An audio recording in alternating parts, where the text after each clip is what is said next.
And when you can bring your authentic self, clear in what you want, do everything that moves you in that direction. Building a business and a life worth owning and having. It's just about being you.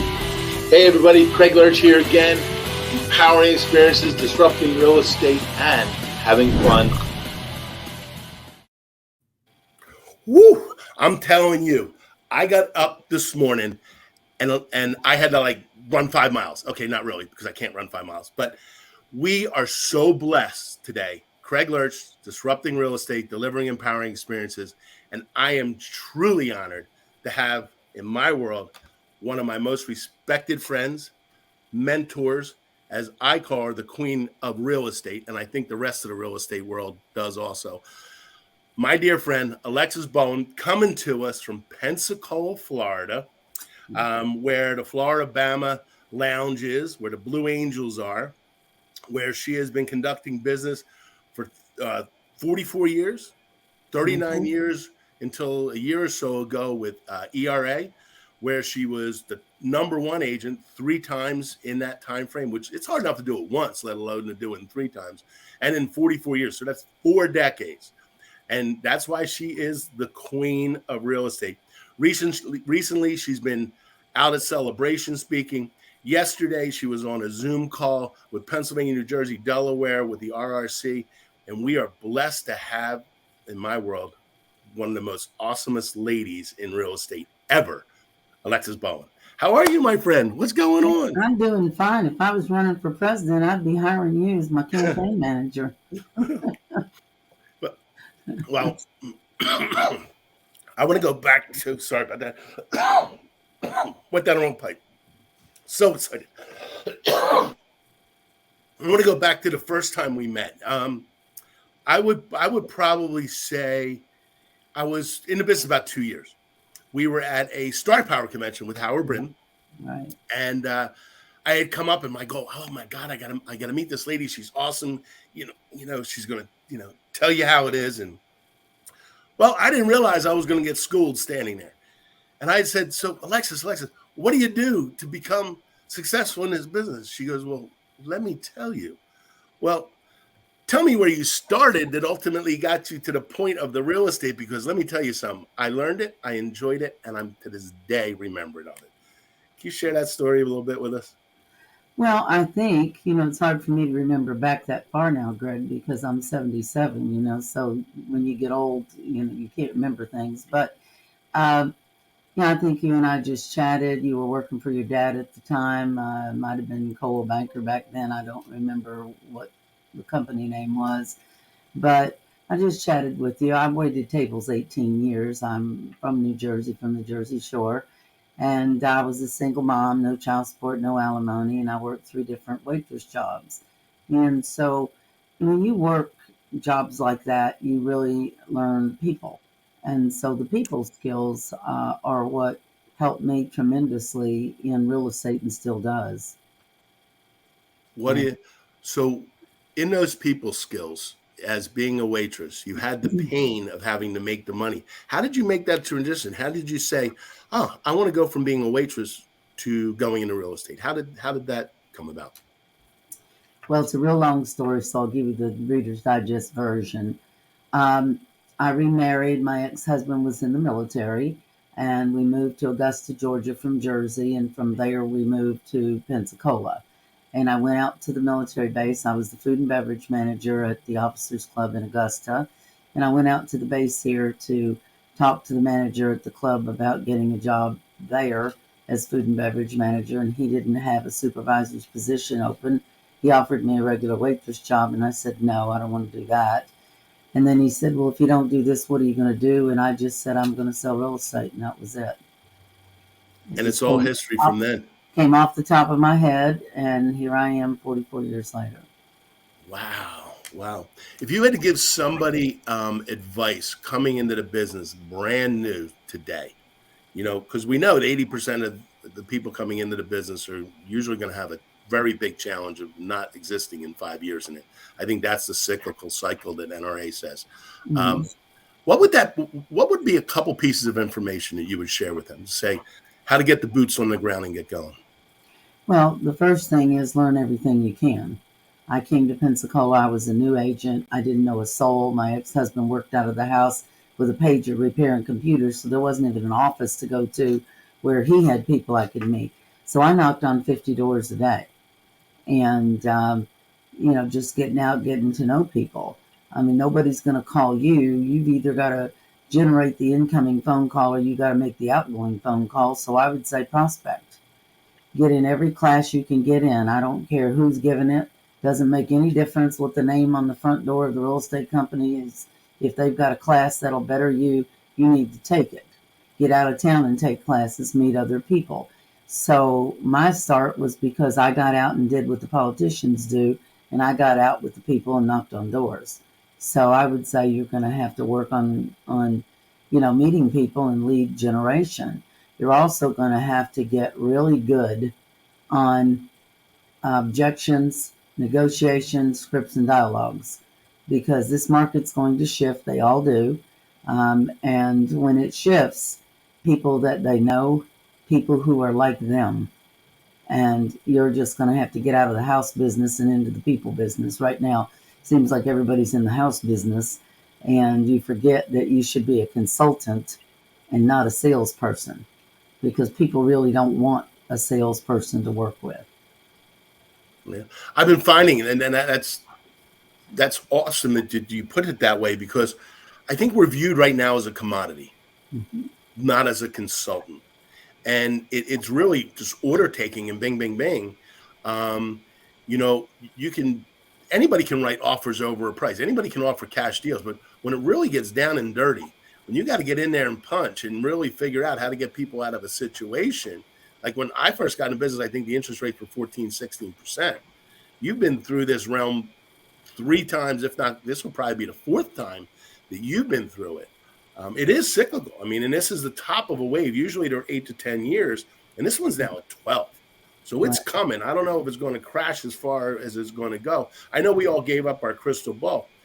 What do you see in the next 12, 24, 36 months? What are you gearing up for? Because I know you always get prepared. You don't just swag it. That's not Alexis. Alexis is, you're running the herd, so you're the head of the herd. And I want to figure out where the herd's going. Well, I gave some of this same advice to my Keller Williams teammates yesterday at our team meeting. And that is, this is time for you to look at all your expenses and get lean. Get lean on your expenses and make sure you have some savings.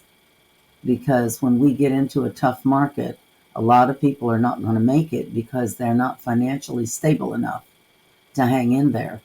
They have too many expenses. And then the last thing is they don't have really the skills. And so when it comes down to people skills, they don't have it. And it's easy right now because we're all order takers, but that's going to change. So I equate it, Craig, to be different in the different restaurants I worked in. So, for example, I worked at the counter in a diner in Red Bank, the Mama Street Diner. It's still there. That was a different type of waitress service than when I worked at the Shadowbrook, which back in the late 60s, early 70s, it was probably the most expensive place you could have a wedding or a bar mitzvah or anything like that. And so that was more formal service. And so this is how things are in the real estate business. Right now, you don't have to be that good. So you can work the diner, you don't have to be that good. But when I worked the formal service at the Shadowbrook, or when I worked at the Officers Club at the military base, and we were having Senator Strom Thurmond as the guest speaker, and we were having 3- and 4-star generals there, there was a lot to know about protocol, and there was a different type of skill set you had to have. And that's the market we're going to be entering into within the next year. So you better be boning up on your skill set right now. Most people who know me, and Craig knows this to be true, and we probably need to do a little of this today, Craig, and I'm talking about scripts and dialogues. I'm talking about knowing what to say, when to say it, how to really negotiate.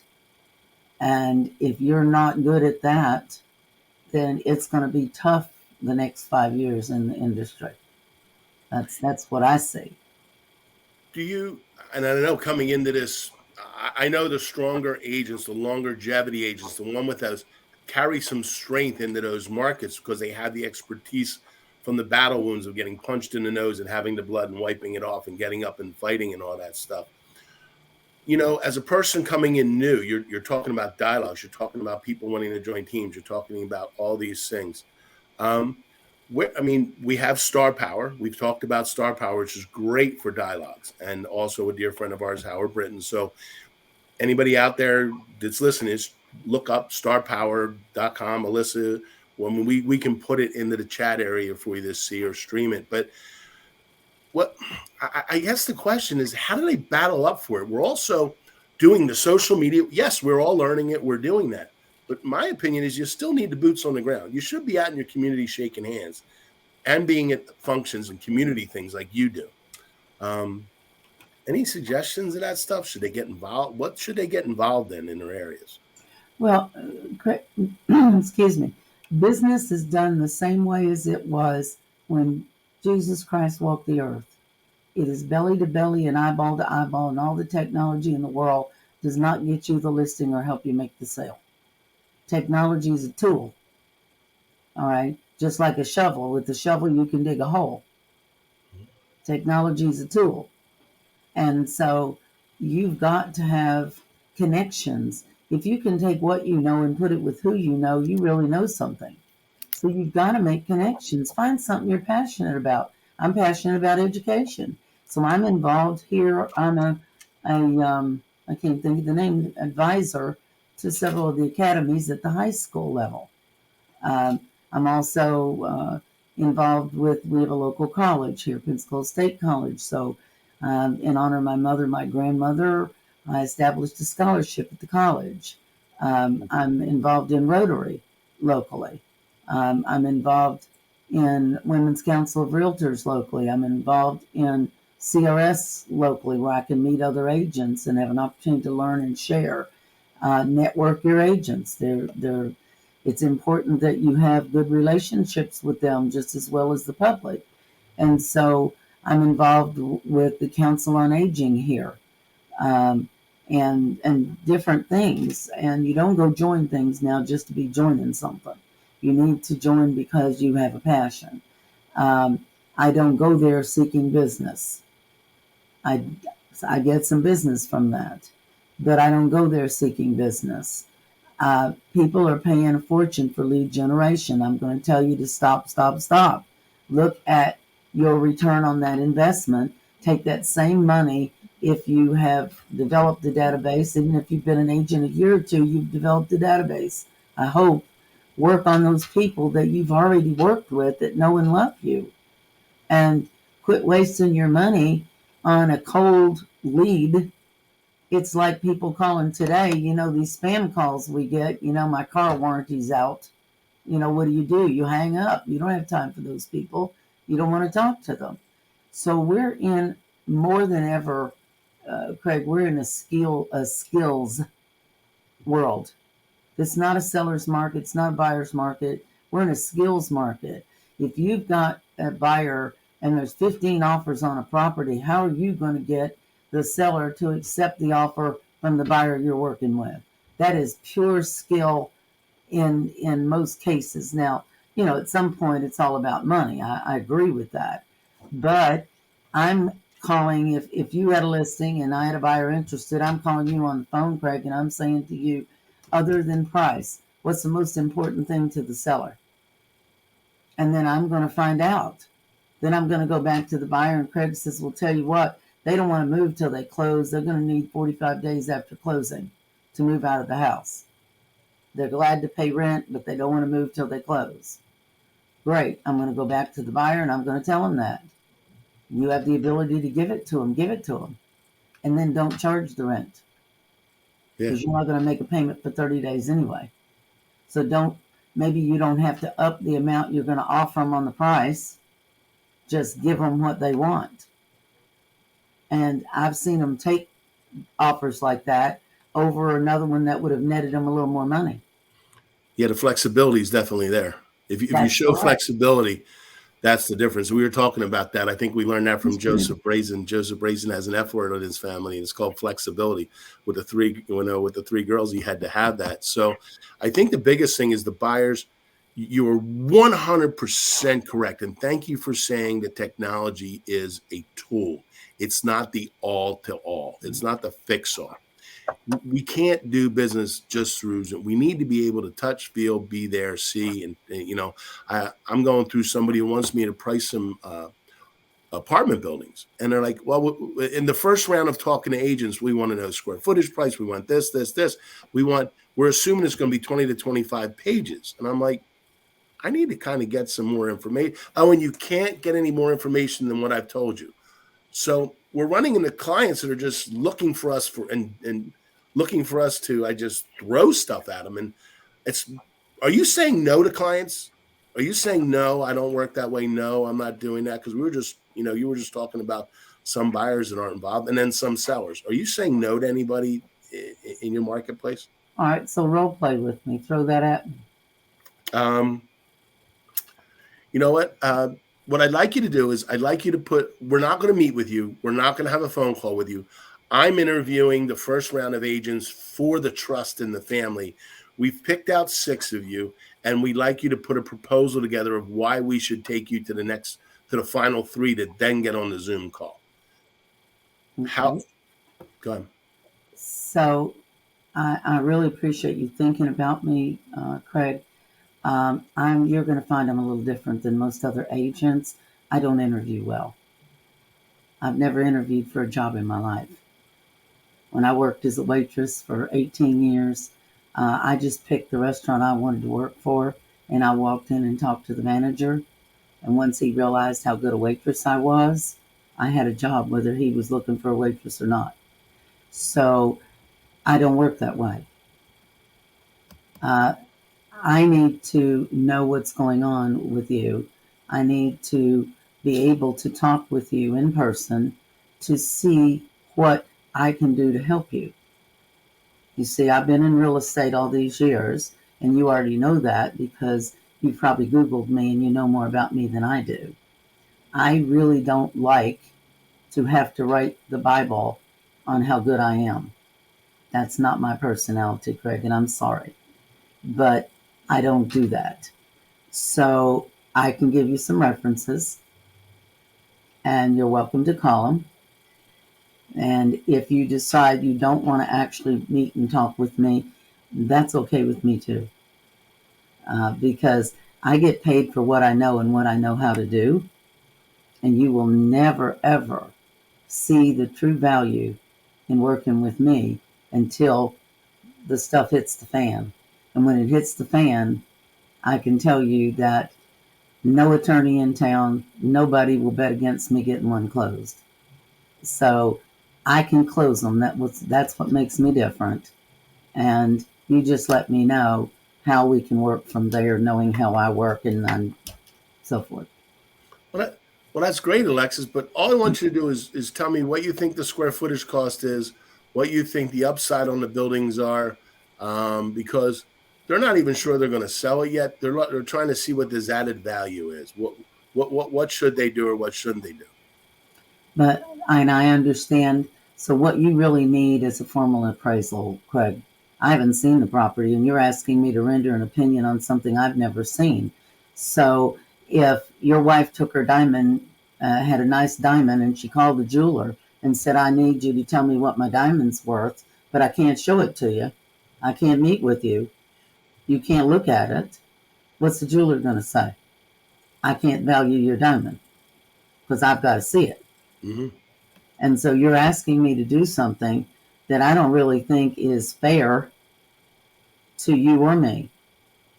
I mean, you're asking me to spit into the wind. And, if you really want to know something about the building and the value, I need to see what it is we're talking about. My crystal ball's broken. And so I can't come up with things like that. And if you can find some agents who are good enough to come up with that without seeing something can tell you the value, I really think you ought to do it.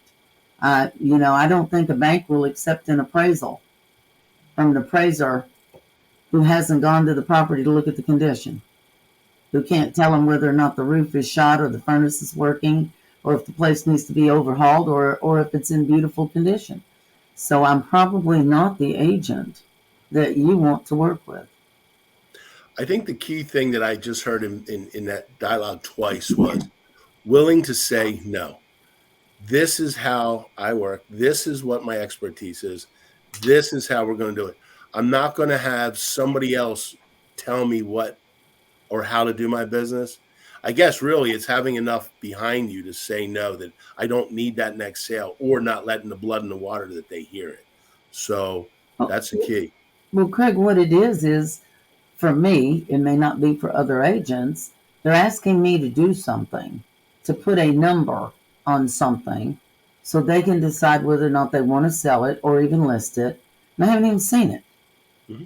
And so, if you're an expert in your field, you're going to work like other experts. You wouldn't call the doctor on the phone and tell them to diagnose your stomach issues. They're not going to do that. They're going to do some tests. So people like that, I find, with your scenario, are looking for somebody to give them a number they want to hear. They're looking for somebody who's going to do it the cheapest, and they don't value the expertise. That's the commodity version. Because if they did, they wouldn't ask me to do that. Mm-hmm. So I want to make it real clear that I'm not doing that. Yeah, that you're not that person. No, I'm not. And it's okay if they call somebody else. It doesn't make any difference to me. What that tells me and my gut feeling is you're going to be difficult to work with. And I don't have to work with difficult people. Yeah. Tables, I'm going to share this with your audience. If you go into a restaurant and you've had a little too much to drink, maybe, whatever you're doing, and you're ugly and you're using bad language and so forth, as a waitress, I would go over to the table, and if I thought they were going to be really difficult and ugly and use bad language, I would go to the manager and say, I'm not waiting on them. Send somebody else over there. So understand, just because you walk in that restaurant and you think that waiter or waitress has to wait on you, no, somebody might have to, but it wasn't going to be me. And I made that real clear to the manager. So here's what I found. If you give them a day and a half's work for a day's pay, you're honest and loyal, then people will let you do whatever you want to, and that's your goal in life. I only do what I want to do. Even when I was a single mom, having to work 3 waitress jobs with no child support, no alimony, I didn't know I could get food stamps. I didn't know I could qualify for welfare. I thought that was for sick people. I had no clue. I still picked where I wanted to work as a waitress. I still picked which restaurant I wanted to work in. I picked which section I was going to work in every day. If they didn't let me do that, I handed them the apron and left. There's always a job for a good waitress. I could still get a job because there's still always a good job for a waitress with the skill sets I have. So, that's how I work. It doesn't work for everybody. Doesn't mean you should run out and do that. But you have to value you first before other people will value you. And that is the most important thing I can share with you, is you have to value you first. And I do. I know what I can do. I'm not trying to be haughty. I know what I can do. I've closed 5,900 transactions. I kind of know what I can do. Is there something new to be learned every day? Absolutely. There's no question about that. I can do a lot of things. Just don't ask me to teach TikTok. But I can do a lot of things. And so if I had to learn to teach TikTok, this old girl would take a class and I'd become proficient on TikTok. But thank God I don't have to do it. So the point I'm trying to make is get proficient in your industry. Get skilled. We need skilled labor in everything that's going on in the world today, and we don't have it. Get skilled. Get skilled. And I think, have a value on your time that you put there. I mean, you're killing it in your marketplace while still traveling around the country, giving back to this industry, speaking at different conventions, different states and all that stuff. And your clients will wait for you. They wait for you to come back. You said, right before, we started, you've got some listing appointments. You've been traveling for the past 4 days. How do Yeah. how do you get them to wait for it, regardless of what business? I mean, there's some emergency businesses. And by the way, everybody, this isn't just real estate based. Any business you run out there, understand your value, understand your skills, be the best at what you do, and be willing to say no and value your time. Understand your pain points and understand your purpose. And once you understand that's what I'm hearing from Alexis, which, God, it's been 31 years, and it still resonates with me. The warmth in which you're telling you, hey, by the way, you're in charge of you. You are. You are. I mean, people find excuses for everything, Craig, and I don't have patience with that. I really don't. I was taught by a couple of tough little old Jewish broads, my mother and my grandmother, who had IQs high enough to belong to Mensa but never got past high school. You live in choice every day. And so you choose what gets to happen to you for the most part. Yeah, I mean, I know if you're driving down the street and some guy slams into the back end of your car, that's probably not a choice that you could have made differently. However, you get to choose most of what happens to you.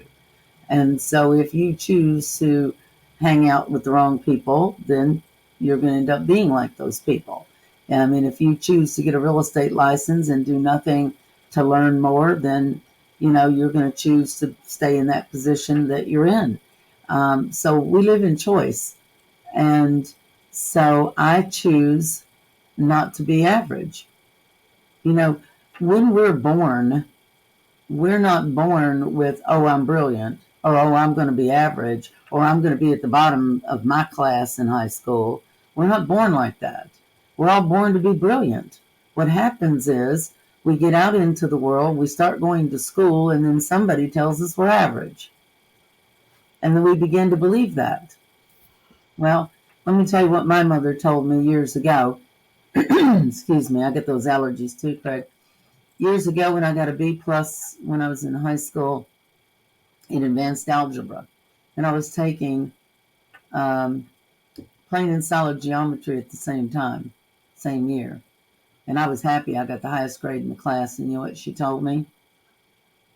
She told me that there was an issue, and she felt like I was running my mouth in class and I wasn't paying attention, or there was something I didn't understand, and I had 1 semester to get it figured out and fix it. Because she said, a B+ is an ordinary grade. I didn't give you an ordinary name, and I don't expect anything ordinary from you. So I want you to decide not to be average. I want you to decide not to be average and do those things that help you to be at the top of your industry. Just like when you were going to college, just like when you were going to high school, and yes, somebody's got to graduate number 50% in the class. I understand all that. And some people are going to be happy with doing that. And if you're happy with doing that, I want you to know that's okay. There is nothing wrong with that. But if you want to advance to the top in your industry, and you want to advance to tops in your marketplace, then you've got to put into place those actions that cause that to happen. You have to work on your skill set. You got to get educated. You got to meet people. You got to get out of town. You got to learn something different. What I find is this. We all know agents in our town who are, quote, the top agent. But they never get out and go anywhere else. So what happened when I started going other places is I found out that there's a big ocean out there of big fish in real estate. And I was the tiny minnow in real estate. But when I'm home, I'm the big fish in real estate. But I got out there amongst the really big fish in the big ocean, and then I learned to do better. Because you're only as good as the people you spend the most time with, the 5 people you spend the most time with, and the last 5 books you read. You're either green and growing, or you're wilting and rotting. You've got to keep learning. And if you don't I keep love that green and growing. you're going to be left behind. Here I am, 77 years old, and I'm pretty proficient in technology. I understand it. But most of my clients who are my age are challenged with even texting the grandkids because they haven't gone out and kept up and learned. And that's what I want you to do. Get out there and learn. Learn something new. If you just learn 2 or 3 different words you can say when you're on a listing appointment or you're working with a buyer to cause you to get the business over somebody else, it's well worth the whole trip.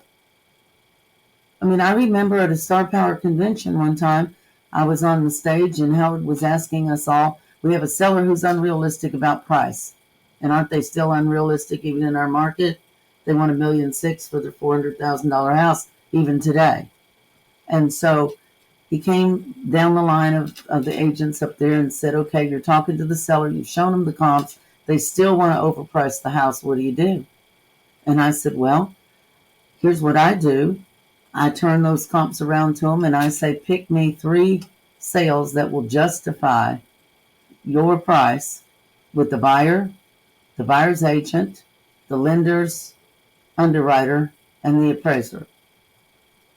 And I will use those 3 comps to defend your position. But if you can't find me something to defend it with, then you're putting me in a position to where I can't defend your price. And my job is to help you get the price. Well, I thought the whole audience would die. We finished our session. We took a 20-minute break. And during that 20-minute break, at least 5 people came up to me and said I was negotiating with the seller on something. I got on the phone. I delivered that dialogue. And I got a contract signed. I just got the listing. So there are things that you can hear when you're out amongst these people in these different educational sessions that you can take back and make money with. That is a pearl. I mean, I've got that thing. Trust me. Right after we get off of this, I'm going to have some phone calls with some clients that are coming up. You know, that are everybody's saying, oh, there's always going to be a bidding war. There's going to be a bidding war. There's going to be a bidding war. So let's just price it high enough that there's no bidding war. Well, the reason you price it as a bidding war is you got to price it right from the beginning, not overprice it and then get a bidding war. And that's the key, because, you know, we're dealing in an industry that's crazy and stupid at times with some of the things the buyers are doing and waiving all these appraisals, and the banks are allowing it because they're putting enough money down. But at the same time, it's going to fall back as the buyer's agent. At some point, they're going to be mad at you or not when they want to sell the home in 8 to 10 years. How are you going to help them? When are you going to, you know, when do you say, look, I'm going to do everything you want? Are you running into this? You have buyers that are, I'm going to transition and segue into a buyer real quick before we get on, because I know you have a bunch of other calls and people to see today. How do you tell that buyer, look, I'm going to give you and let you do everything you want because I'm not seeing this, but I'm going to let you go. You know, we're going to make it, but don't be mad at me if you get it and years down the line it was a bad choice. I mean, are you dealing with any of that, or how are you handling it? Well, I think we have to set the buyers up in the beginning like we do sellers for here's the market. So in the very beginning, when this all started much more softly a couple of years ago, as our inventory kind of dwindled a little, when we would suggest to the buyer that this one's going to go for over asking price, the buyer's like, whoa, wait a minute. You're telling me to pay them more than they're asking. So they're getting irritated with us. The first time that happened, Craig, you know me, I now have a form, right? Something only happens once. Mm-hmm. I think it's going to be repeated. I got a form for it. Mm-hmm. So I have a form. It's called What Other Buyers Have Done to Get Their Offer Accepted. Right? Write the winning offer. And on it are things like higher earnest money, waiving the appraisal, paying more than the asking price, letting them have occupancy after closing with no rent. There's all that stuff on the list. And I give it to them. And there's a place at the bottom for them to sign that. And above the signature, it basically says that I provided the information on how buyers are working in today's marketplace to buy houses, right? I'm not telling them or asking them to do any of these things. I'm just making them aware of the market, and they sign it.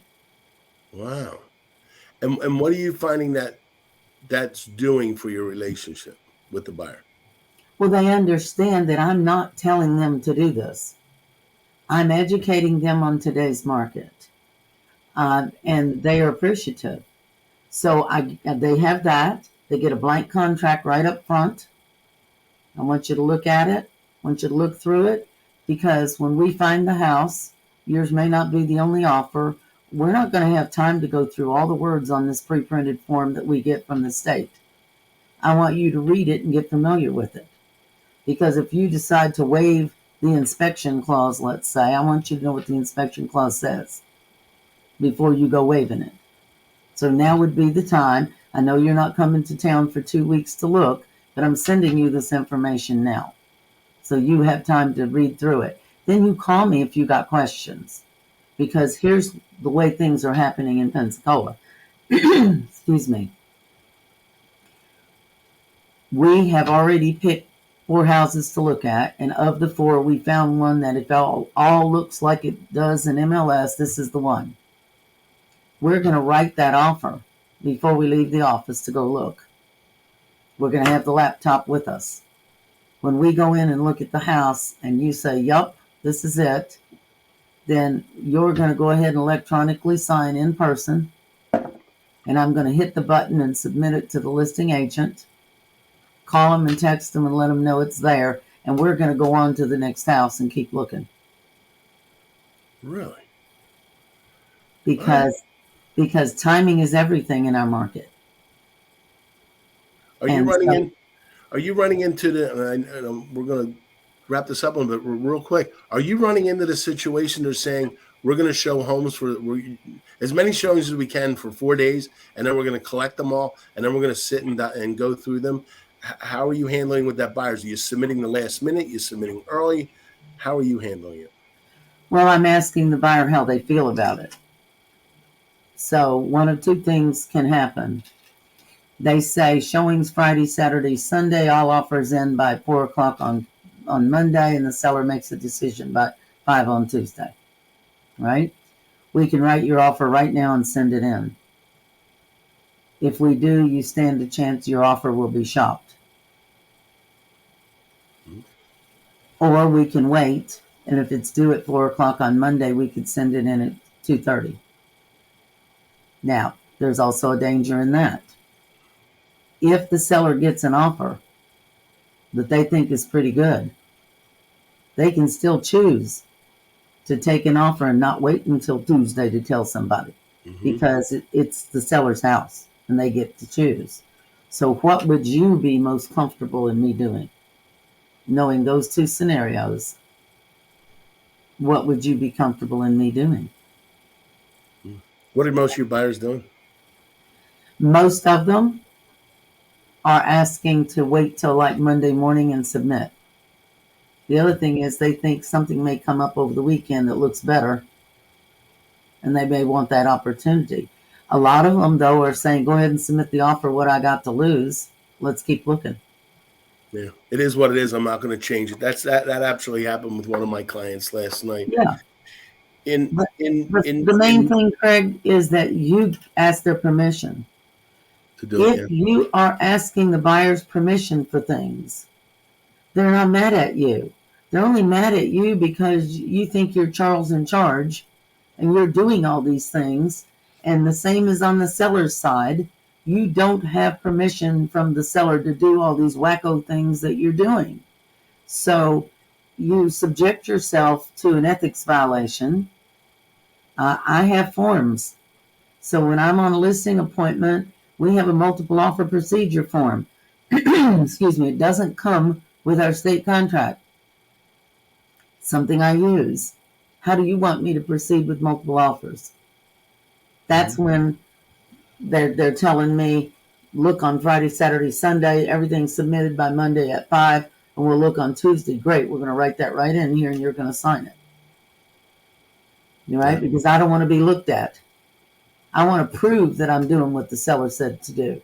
Because if I get brought up on an ethics complaint because Craig has reason to believe the seller has no clue because they have a friend who knows the seller, that they have no clue what I'm doing out here, and I do this, and the best offer withdraws because of my antics, I've just cost the seller money.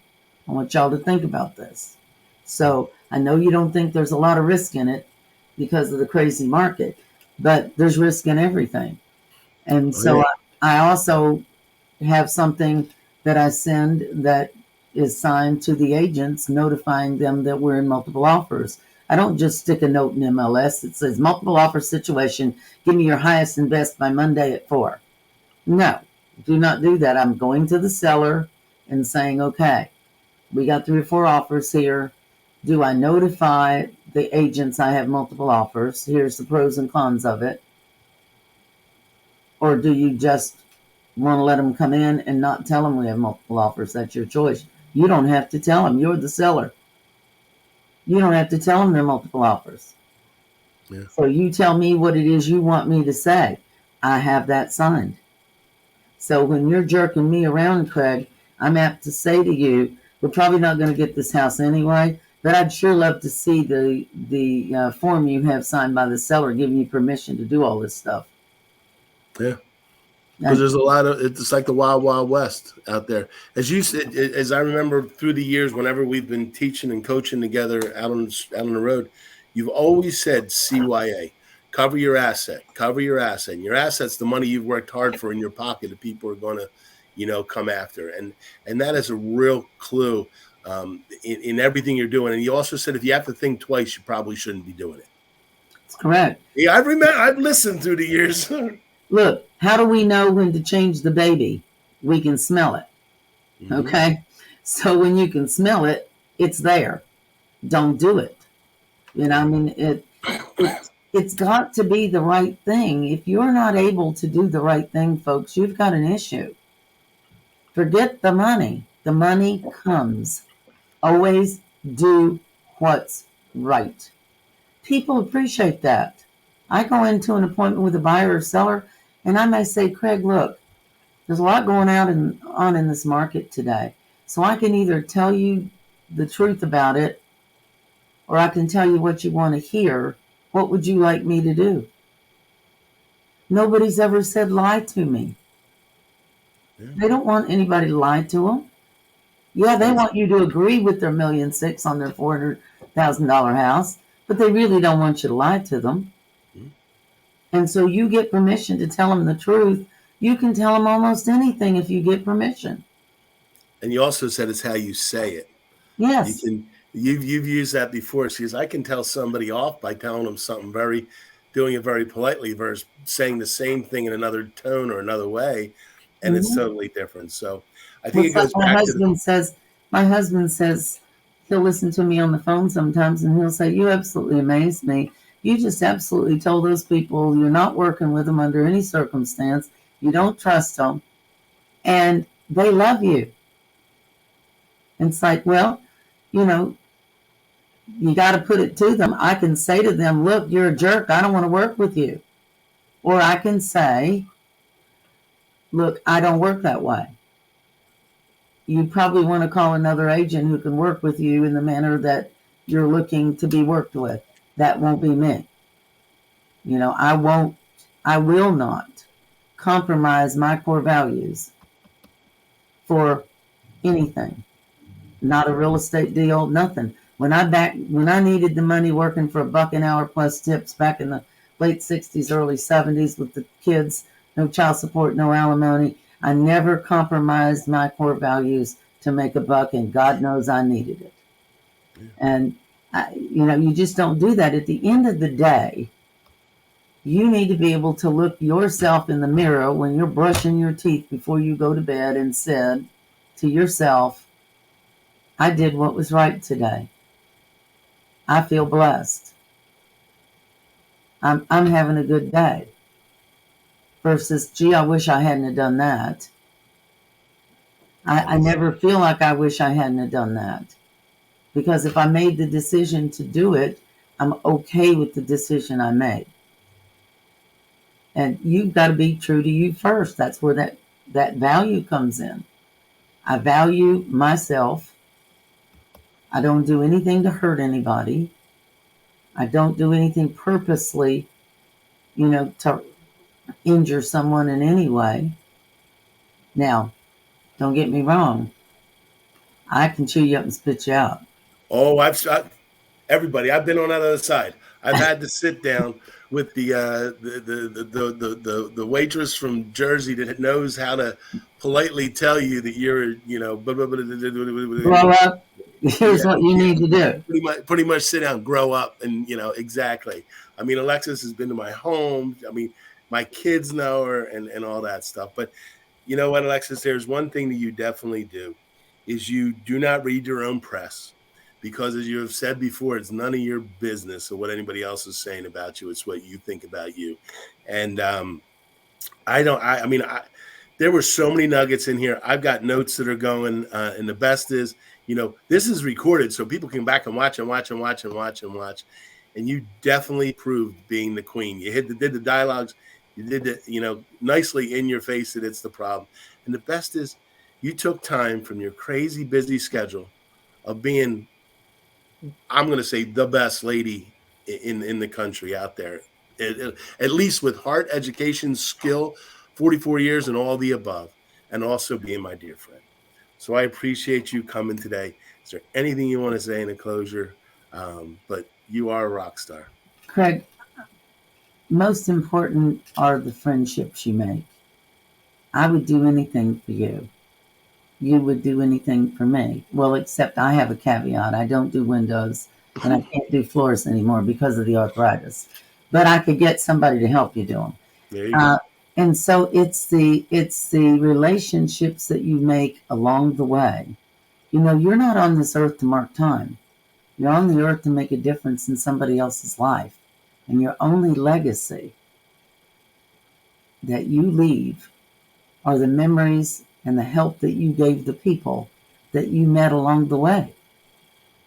My real estate business is built 98% on referral. Referral from past clients, referral from real estate agents all across the nation, referral from people I've never met. Somebody calls me and says, oh, my friend at church said to call you. Well, what's your friend's name? And they give me a name and I'm like, I'm sorry, I don't remember meeting your friend. And they're like, oh, you probably didn't, but they know all about you. So that's what I want to leave with you. Cherish the friendships. Cherish the relationships with your family, with your friends, with your clients. Don't be an order taker. Establish a relationship. And that's why I'm doing what I'm doing. If Craig calls me, here's what I need you to do. I'm going to make time for Craig to do it. Why? Because Craig's important to me. You see? And if I've got something I can do to help out, I'm going to do it. Craig is the same way. My husband had a lung transplant in the hospital there in UPenn in Philly. Craig was right there. He was right there, along with our other Philly friends, Alan Dom and Harold Greco and so forth. They were right there for us when Michael had that lung transplant 6 years ago. And so that's what it's all about, is the relationships. So I'll be happy to come back on if you want, and we can just strictly do scripts and dialogues. Whatever you need me to do, I'm going to take you up on that one. And I'm going to say, if you're looking for the best agent in the Philly area to do business with, you're looking at him right now. He's hardworking. He's trustworthy. He knows his stuff. And if he doesn't, call me. 850-777-0275. I'll make sure he shapes up. There you go. And if you ever go to Pensacola, you got to just drive by and say hi to Alexis. She is definitely there. Well, I look forward to seeing you guys. I know you and Michael got some big things coming up this year. And Linda and I are definitely going to work on getting that Floribama Lounge with you guys and eat those oysters you guys talk about all the time. That would be great. Michael's turning the big 7-5 on Easter. So that's what we got coming up. So definitely come down, go to the Floribama with us. All right. Be well, my friend. God bless. See you. Bye-bye, Craig. Bye-bye. empowering experiences, disrupting real estate,